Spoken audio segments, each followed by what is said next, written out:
Olá, sou o pastor Murilo, estou aqui mais uma vez para trazer uma mensagem de amor e de esperança para o teu coração. Deus mandou você se esconder. E dizem as Escrituras, no livro de 1 Reis, capítulo 17, versículo 3, que Deus também mandou Elias se esconder. E ele disse: vai-te e vira-te para o oriente, esconde-te junto ao ribeiro de Queribe, que está diante do Rio Jordão. Essa passagem, eu tenho certeza, vai avivar a tua memória para a história do perverso rei Acabe, filho de Omri, que reinou sobre Israel 22 anos. Esse rei Acabe fez o que era mal aos olhos de Deus, mais do que todos os que foram antes dele, como você pode conferir em 1 Reis capítulo 16 e versículo 30. Pois bem, em 1 Reis 17, você encontrará o primeiro embate entre o profeta Elias, que é o objeto desse nosso bate-papo, e o poderoso rei Acabe. O profeta Elias viveu no século 9 a.C., durante os reinados de Acabe e de Acasias no Reino do Norte. Destaco que em sua época o povo de Israel havia se dividido em dois reinos. Judá era o reino do sul, com capital em Jerusalém. E Israel era o reino do norte, com capital em Samaria. Você já ouviu falar dessa história, você já estudou isso, eu tenho certeza que você conhece. E a Bíblia não revela nada sobre a vida pessoal e familiar do profeta Elias. Sabemos apenas que ele era um tisbita desconhecido, nascido em Tesba, uma cidade montanhosa ao sul da Palestina. Elias morava na terra de Gileade, a leste do Rio Jordão, e seu nome significa Jeová é Deus. Elias foi um profeta conhecido por ter realizado grandes feitos em nome do Senhor. E por meio das suas profecias, desceu fogo do céu, choveu, tornou a viver o filho de uma viúva, e entre outros feitos, ele foi arrebatado com uma carruagem de fogo. E como vemos em Lucas capítulo 9, versículo 29 e 30, apareceu junto a Moisés durante a transfiguração do nosso Senhor, nosso Mestre Jesus Cristo. Além da forma sobrenatural com que foi arrebatado em 2 Reis capítulo 2, Elias se manteve fiel a Deus, sendo uma referência contra a idolatria ao Deus Baal e em defesa do culto ao Deus de Israel. Elias, a meu ver, é o exemplo mais impactante da maneira pela qual nosso Mestre escolhe aqueles a quem deseja separar e usar em sua obra redentora. Elias sequer possuía um sobrenome. Nasceu numa cidade desconhecida chamada Tesba, e não se sabe sequer quem foi seu pai.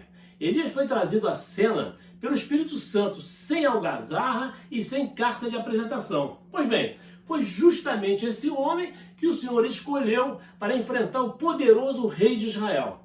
Isso porque, como vemos em 1 Coríntios, capítulo 1, 27 e 29, Deus escolheu as coisas loucas deste mundo para confundir as sábias. E Deus escolheu as coisas fracas deste mundo para confundir as fortes. E Deus escolheu as coisas vis deste mundo e as desprezíveis e as que não são para aniquilar as que são, para que nenhuma carne se glorie diante dele.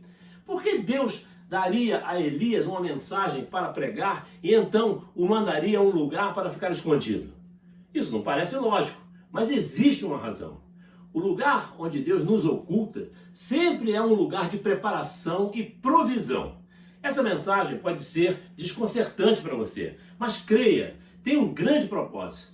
Porque todas as vezes que Deus está preparando homens e mulheres para grandes tarefas que estão por vir, Ele invariavelmente os manda para um esconderijo. Existem, meu irmão, minha irmã, inúmeros e diversos exemplos bíblicos de pessoas que ficaram escondidas em função dos propósitos de Deus. José ficou 13 anos permanecendo escondido para então ser governador do Egito. Moisés, Esther, até mesmo nosso Mestre e Senhor Jesus Cristo foi escondido em Nazaré por 30 anos, até que chegasse o tempo, o momento certo para iniciar sua missão redentora.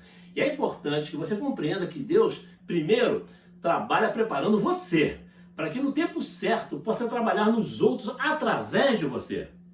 Lembre-se que Deus levou 80 anos preparando Moisés a fim de usá-lo por apenas 40 anos ministrando ao seu povo. E Deus levou 30 anos, meu querido, preparando seu filho unigênito para ministrar pessoalmente durante apenas 3 anos. Quando você abrir seu coração a fim de que o Espírito Santo possa ensiná-lo e prepará-lo, Deus vai poder te usar para trabalhar nos outros através de você.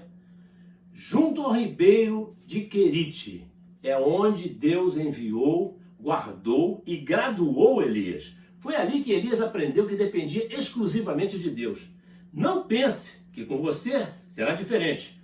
Deixa Deus te preparar para poder te usar. Olhe bem, foi num ambiente totalmente hostil, onde Deus se revelou por completo a Elias. Contudo, não subestime a importância deste ambiente para seu aprendizado. Deus está trabalhando em você por meio deste mesmo ambiente hostil. Conforme Elias olhava para as rochas, aprendia sobre a rocha da sua salvação.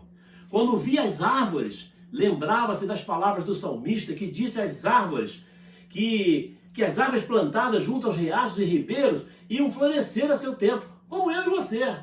Conforme Elias escutava o riacho borbulhante, descobria do interior do seu coração poderiam fluir rios de água viva. Conforme avistava os corvos e sentia a providência do Senhor, aprendia a depender exclusivamente de Deus.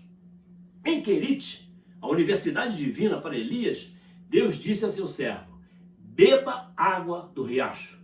Deus enviara o profeta para um lugar que, por sua natureza, protegeria o profeta da seca. O riacho era a provisão natural para Elias, mas também havia um estoque de provisão sobrenatural para Elias. Deus disse a ele: dei ordem aos corvos para o alimentarem lá. Veja bem, meu querido, minha querida, quando você está no esconderijo de Deus, Ele vai contratar um serviço de alimentação e provisão sobrenatural para cuidar de você. Podes crer nisso. Nesses dias de pandemia, de Covid-19, tem uma pergunta para o teu coração.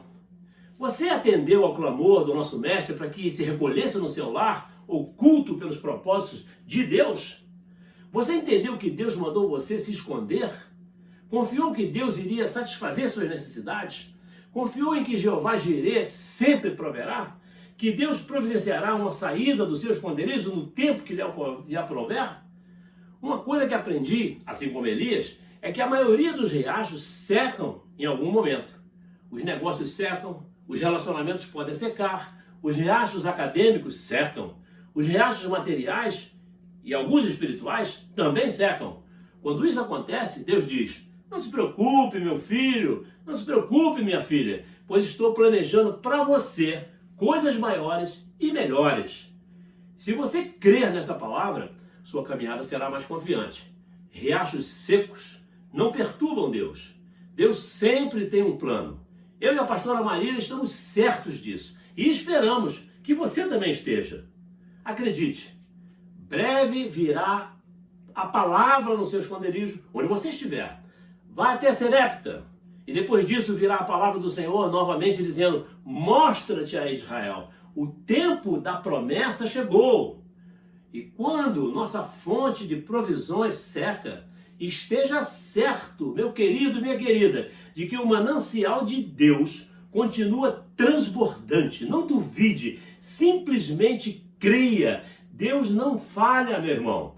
Ora, Elias, o tesbita da Tisbe de Gileade, disse a Acabe: juro, pelo nome do Senhor, o Deus de Israel a quem sirvo, que não cairá orvalho nem chuva nos anos seguintes, exceto mediante a minha palavra, como você encontra em 1 Reis, capítulo 17, versículo 1. Por que você acha que Elias usou essas palavras diante do rei? Sabe por quê? Porque Elias estava plenamente convencido de que fora o Senhor Todo-Poderoso quem o havia investido dessa autoridade.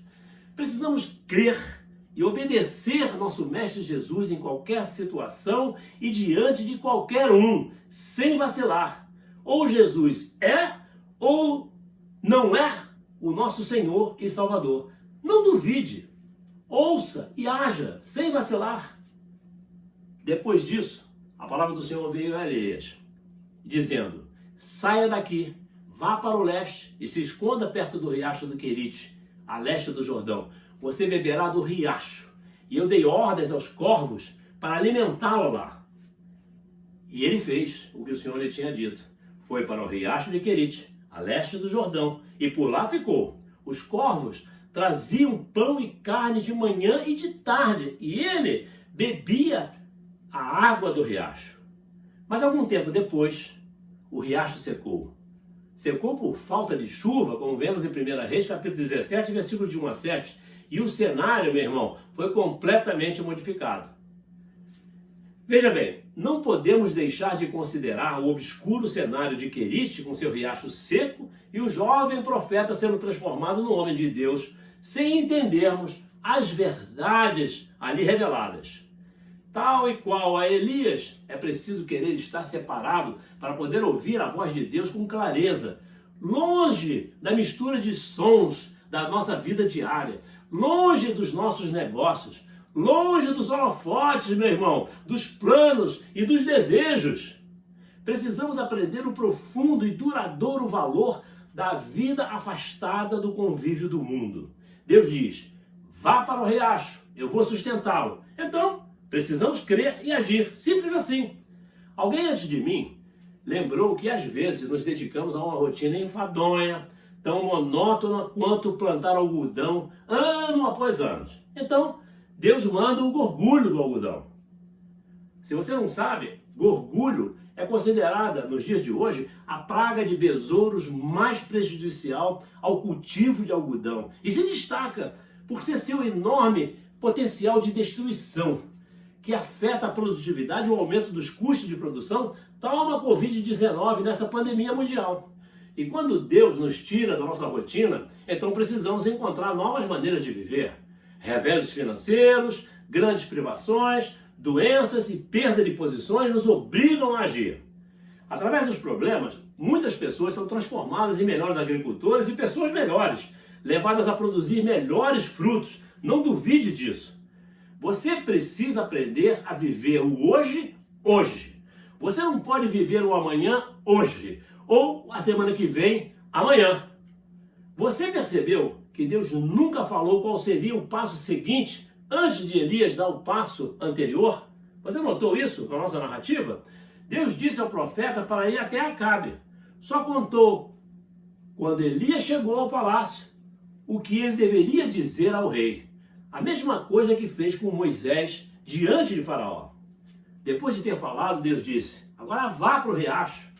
Deus não disse o que aconteceria em Querite. Falou apenas: vá para o riacho e se esconda lá. Elias não sabia nada sobre o futuro, mas tinha a promessa de Deus: eu te sustentarei. É o que nosso Mestre Jesus está declarando hoje para mim e para você. Eu te sustentarei. Podes crer nisso.